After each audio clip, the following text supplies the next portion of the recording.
al despertar, al despertar. Hola, buenos días, bienvenidos a la entrevista del día aquí en GAFA TV Ecuador. Vamos a seguir conversando de la coyuntura política e institucional que vive nuestro país, del momento que estamos todos preocupados. Sí estamos preocupados todos, pero el país en sí no está preocupado por eso, porque tiene otras prioridades, otras urgencias.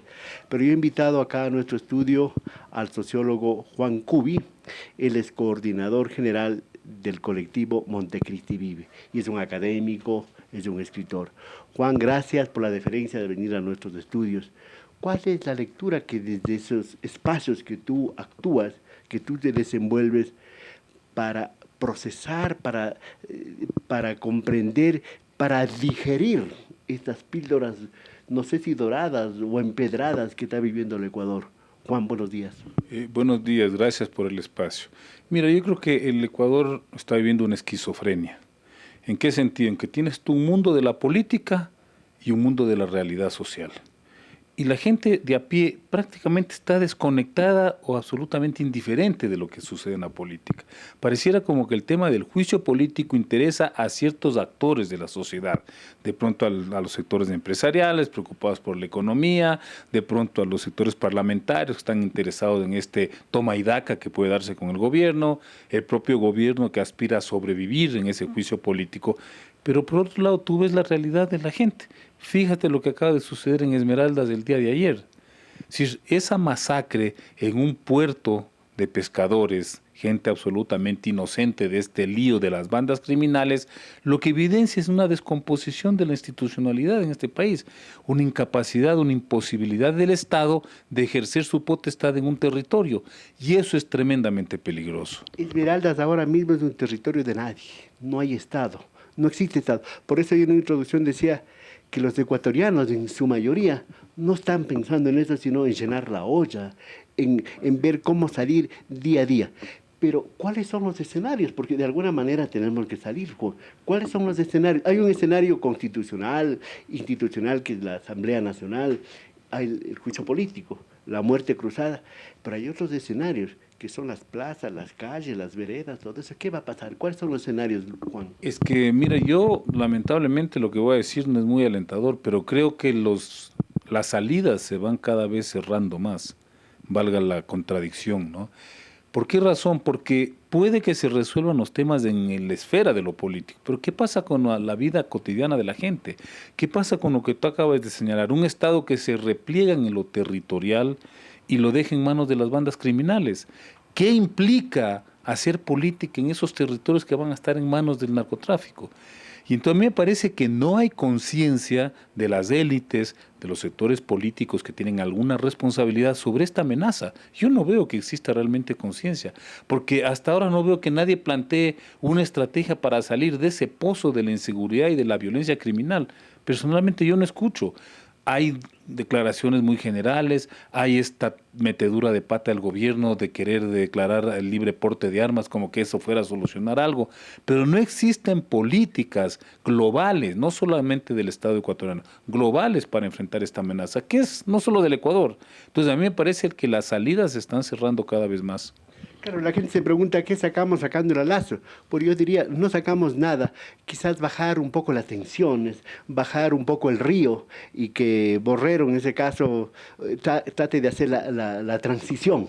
Sería. Pero ¿hay pescadores de esta crisis?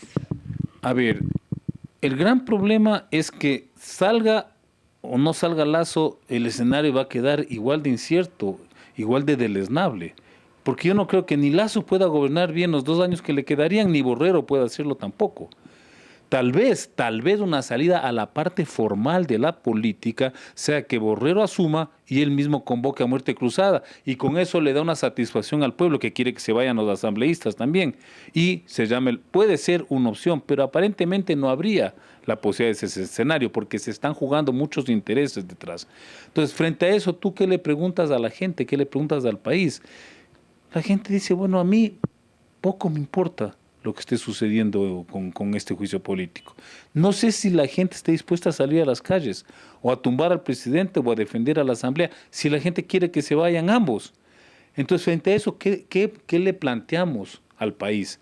¿Qué se le plantea como una posibilidad, no solo para resolver el tema de la política formal, sino lo otro, la crisis estructural? ¿Hay salidas posibles?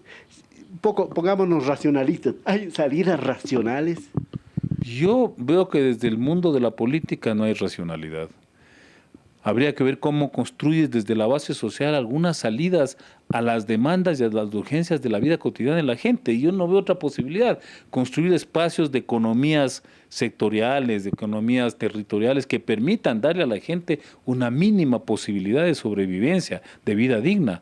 Porque si tú pones esto en manos de las élites políticas, lo más probable es que terminen repartiéndose el poder, repartiéndose los beneficios del poder. No están pensando realmente en definir políticas ni estrategias para sacar al país de la crisis. Lo que decía entonces, si hay pescadores, ¿verdad? Si hay pescadores. A ver, hay gente que puede estar interesada en generar el caos. Por ejemplo, el correísmo evidentemente quiere generar un caos que permite echar abajo los juicios y liberar a los corruptos. Esa es una agenda.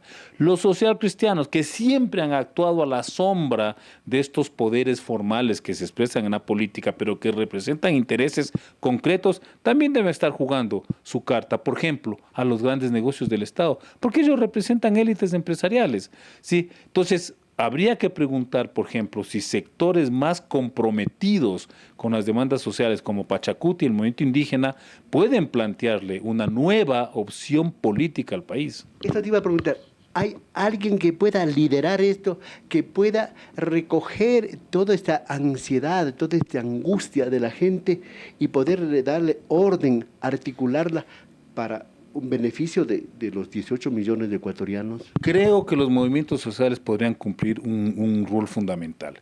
Y obviamente si hablamos de movimientos sociales, el movimiento indígena tiene una preeminencia porque es el movimiento social más fuerte. Pero claro, el movimiento indígena, la actual dirigencia, tiene que distanciarse de estos juegos políticos, porque creo que una de las mayores afectaciones que tiene este momento la dirigencia actual de la CONAIE es esa cercanía, esa coincidencia con los socialcristianos y el correísmo en esta agenda del juicio político. Ellos deberían marcar distancia y plantearle una salida que no esté entrampada en estas negociaciones toma y daca de la Asamblea y el gobierno para resolver el juicio político. Pero claro, eso no es tan simple. Pero ahí yo veo, por ejemplo, un actor social que puede cumplir un rol político importantísimo para el futuro del país.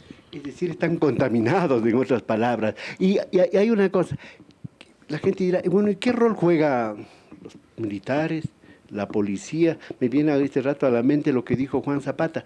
Tenemos 60.000 policías para defender la institucionalidad. No es defender la institucionalidad, sino defender a Lazo, ¿cierto? Pero ¿qué pasa ahí? ¿Qué pasa con la embajada americana viniendo estos días tres congresistas americanos? ¿Cómo leemos todo esto? A ver, no hay que ser muy suspicaces para entender lo que sucede. Hasta ahora las Fuerzas Armadas han dado el mensaje de que van a sostenerlo a Lazo. No sé si tú coincidirás con esa lectura. La embajada americana también le ha expresado un respaldo a Lazo. Sin embargo, hay que pensar este viaje sorpresa del vicepresidente a los Estados Unidos. No me sorprendería que además de estas actividades que promociona, haya ido a conversar sobre el futuro político del país, en la eventualidad de que Lazo se caiga. Todo eso es posible.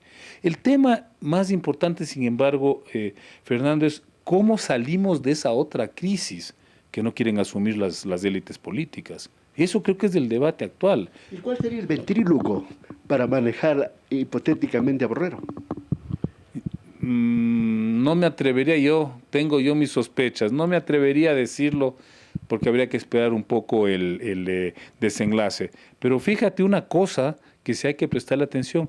¿Por qué los tres jueces de la Corte Constitucional, que supuestamente fueron promovidos desde el gobierno, y sobre todo que tenían vínculos con la exministra Alessandra Vela, le dieron espalda? ¿Qué están jugando para haber viabilizado este juicio? Pero por otro lado tienes un juicio que tiene una sola causal, peculado, que complica las pruebas y complica la demostración jurídica del supuesto delito. Un abogado ad honorem, que es Fernando Villavicencio. Bueno, él está cumpliendo su rol, pues no, él siempre estuvo cercano al gobierno y le está haciendo el trabajo en la asamblea. A mí eso no es algo que me sorprenda, porque de todas maneras no olvides que él fue aliado del gobierno. Tuvieron sus discrepancias, ¿no? Pero probablemente él está este rato jugándose no solamente la carta de la estabilidad que le conviene, sino su futura figura como una opción presidencial. Eso es por demás obvio. ¿Qué va a pasar? ¿Puede ser medir el pulso el 1 de mayo?